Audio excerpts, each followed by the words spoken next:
Genre defining is a superlative that describes many games in Sega's back catalogue, as you may expect from a video game titan that defined many genres. The rail shooter is one such example, a genre that exploded with the arrival of Yu Suzuki's Space Harrier, which set the standard for the genre until it was redefined again with Afterburner, and then again with the likes of Thunderblade, and then Galaxy Force. Namco's Starblade introduced polygons to the genre in 1991, and Star Fox essentially borrowed from that and Sega's Superscalers 2 years later, but produced a greatest hits of sorts with a Nintendo twist. But where would the genre go from here? The answer would come as Sega sought new software for its upcoming Sega Saturn console. Asking for concepts for a game in the shooter genre, up stepped 23-year-old Yukio Futsutsugi, who pitched the idea of a game featuring an armoured dragon, with a vision that would redefine the rail shooter genre itself and beyond.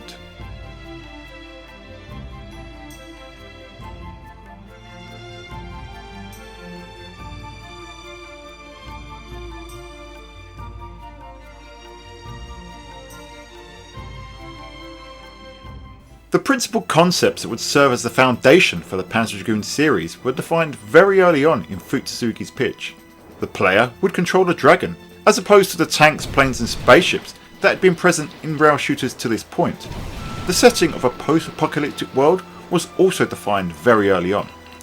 In the 3 months afforded to developers to flesh out their pitches prior to development, Futsutsugi drew on his inspiration from the novel Hot House by Brian Aldiss, and various anime and manga series with similar dystopian settings. Artist Manabu Kusunoki also took inspiration from works such as Nausicaa Valley of the Wind, as well as the 1984 Dune adaptation and the artist Mobius. With the project approved and the story established, work began in earnest with an eye on the Sega Saturn's Japanese launch date. Initial images depicted a rather green, western looking dragon in the previews. But this was soon changed to give the dragon a more unique look befitting the post-apocalyptic science fiction setting, while also showcasing the Sega Saturn's next generation animation capabilities. Expectation was building around this unique looking and visually impressive title, which was set to be one of the highlights of the Sega Saturn's Japanese launch. Unfortunately, the challenge of delivering such an ambitious title in time for the 1994 Japanese launch, especially with development hardware that was, to put it mildly, in flux, with even the specs of the console itself not finalised during the project's beginnings.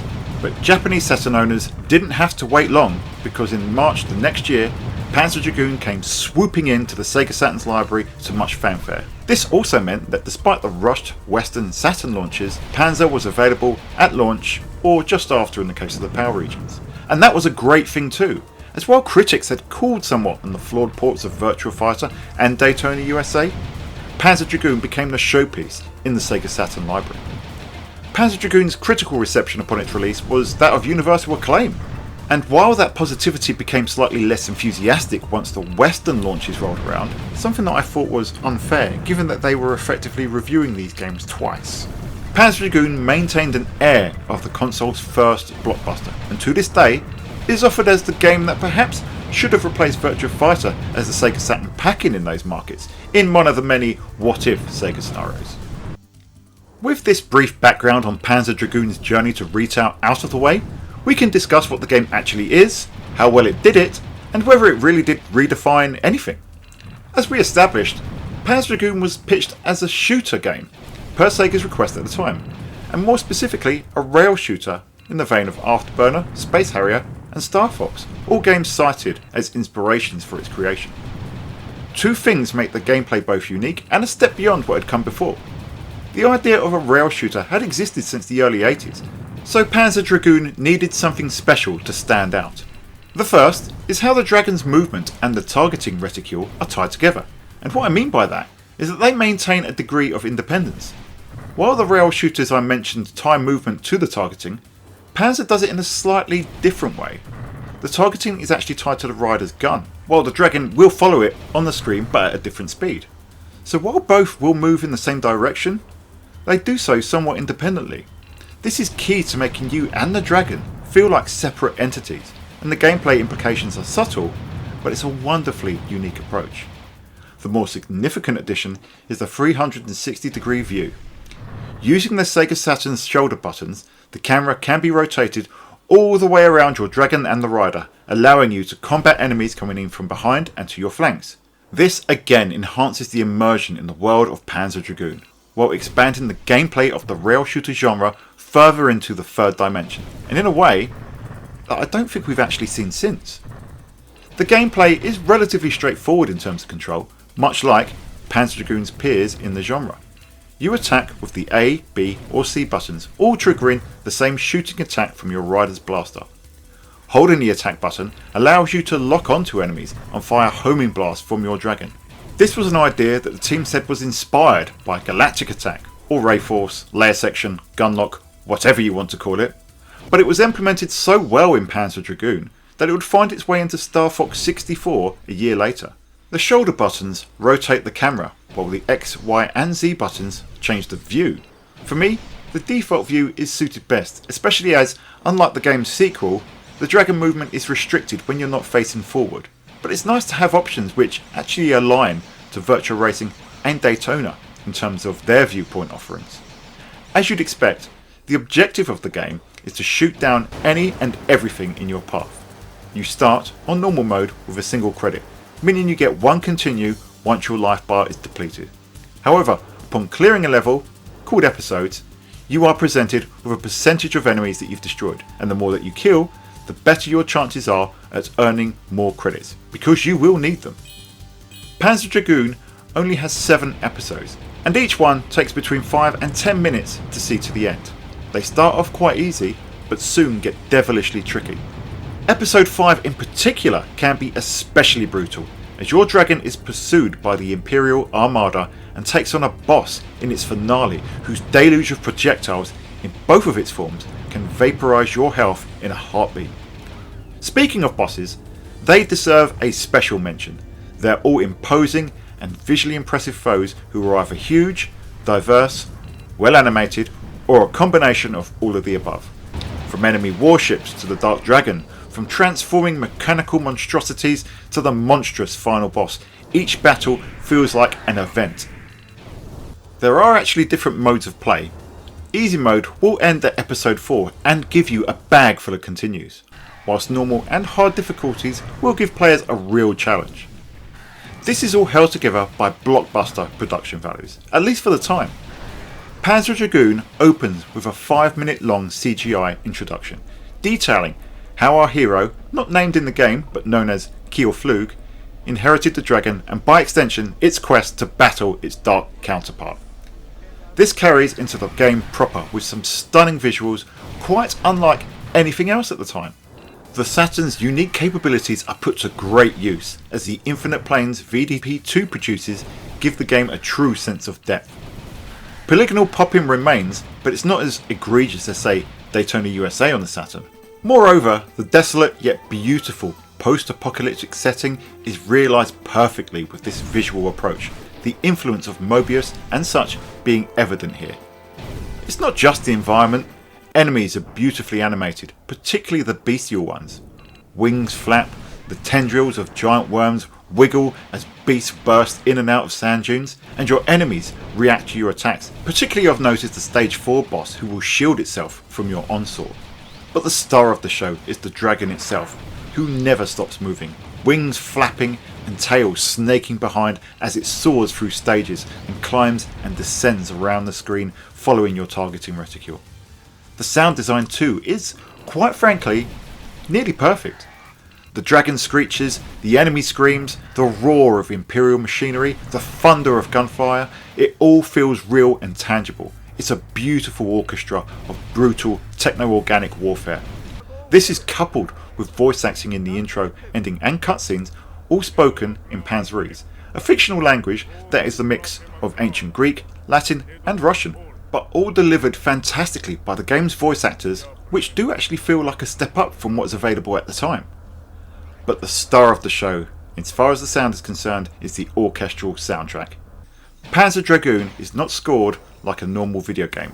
Rather, the predetermined nature of the rail shooter means that the journey of the player was already mapped out, and thus, composer Yoshitaka Azuma sought to score the game like a movie, accounting for all of the stage's shifts, changes of pace and set pieces. Not only does this give the game a near perfect feel alongside the minute-to-minute gameplay, but the music is simply sublime as well. So, did Panzer Dragoon change everything?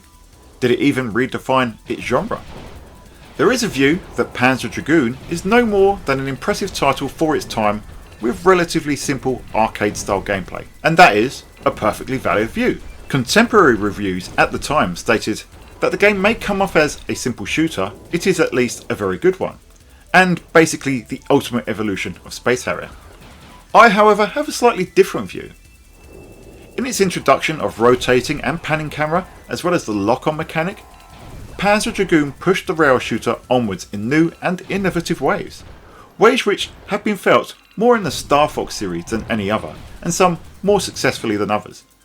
But it pushed the rail shooter genre into what many would consider the genre's peak, with the greatest titles for that genre entering the 3D space in the next few years. But I feel it goes even deeper than that. If you'll indulge me just for a moment, the fact is that Panzer Dragoon was a fully voiced, language aside, orchestrally scored, fully 3D adventure with a deep and meaningful story. Where before Panzer Dragoon had we seen this level of Hollywood-style production in a video game? Panzer Dragoon's opening is nearly as iconic as the game itself, and that is a section where the player assumes a more passive role as they are welcomed into the game's world, immersed into its story, where the narrative and setting are almost as important as the game itself. During gameplay, the sublime soundtrack elevates the key moments just like you would hear when you were watching something on the silver screen, and this is punctuated by cutscenes that play out during various parts of the stages. Panzer Dragoon was a game unlike anything else at the time, but bears a startling resemblance to the modern AAA video game blockbuster. While contemporary gaming magazines at the time lauded the game in the traditional sense, it was this review from Entertainment Weekly that caught my eye. It says, "When all that silicon juice gets fired up, the Sega Saturn comes close to duplicating the visual and audio razzle-dazzle of a $20,000 coin-operated machine. It's only when you load Panzer Dragoon that you feel the 32-bit system's full impact. As a callow youth, filling in for a fallen dragon rider in the cyborg-infested 31st century, you must fight your way through a coolly surreal universe. Think Dune meets Fantasia. From the gorgeous 7-minute movie quality intro, which nearly overshadows the game itself, to the lush audio track, the 360-degree action provided by a rotating point of view, Dragoon immerses you in a lyrical and exhilarating epic. The triumph of Dragoon is that you begin to think of it as a story, not just a game. If the Saturn can deliver more such experiences, then the video game industry will have truly undergone a transformation." This validated how I felt about the game too. Before The Last of Us and God of War became critical and commercial juggernauts, before Halo broke entertainment sales records, and even before Metal Gear Solid blurred the lines between cinema and video games, Panzer Dragoon was blasting into Saturn owners' screens and delivering an experience where the setting, story, score and cinematics were more in line with a movie than a traditional video game. While the Sega Saturn never demonstrated the transformation in and of itself, we can see that what Panzer Dragoon piloted, the majority of the video games industry would follow. And while I seldom see it cited anywhere, Sony and Nintendo were definitely taking notice, as you can feel Panzer Dragoon's DNA in Star Fox 64 and Omega Boost, to name just two titles that came soon after. Whether Panzer Dragoon did spearhead this change in the industry is up for debate, but what I'm sure we can all agree on is that Panzer Dragoon was a beautiful and ambitious title that not only pushed the boundaries of its genre, but was visually impressive and forward-looking at its time. It helps that Sega's timeless arcade-style gameplay elevates the experience even further. So taken as a whole, Panzer Dragoon was truly a marvel of its time, so early in the Sega Saturn's life cycle.